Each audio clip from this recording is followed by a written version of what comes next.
This video will demonstrate how to clean the Lenovo Mirage VR S3, including the lenses, and how to replace the face cushion. Do not pour or spray cleaner directly onto any part of the headset. Apply a small amount of lens cleaning solution or water to a lint-free soft cloth, such as the microfiber cloth that comes with the Lenovo Mirage VR S3. Do not use abrasive cleaning solutions as this can damage the lenses. Squeeze out excess liquid from the cloth. Carefully wipe each lens from the center to the outer edge until the entire surface has been wiped. Allow the lenses to dry. The outer surfaces of the headset and controller can be gently wiped down using a 70% isopropyl alcohol wipe or applying isopropyl alcohol to a lint-free soft cloth. Be careful not to let any excess liquid drip onto the headset or controller while cleaning.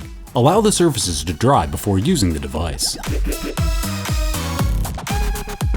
Carefully pull the face cushion out of the slit around the lenses to remove it from the headset. Removing the cushion will allow you to clean the inner surfaces more thoroughly without risking damage to the lenses. To replace the cushion, align it with the headset. Press along the inner edges of the cushion to insert the edge underneath the slit on the headset. Make sure to go around the entire edge so the cushion will be firmly attached to the headset. For more information, watch our other videos about Lenovo VR Classroom 2 or visit support.lenovo.com/VRClassroom.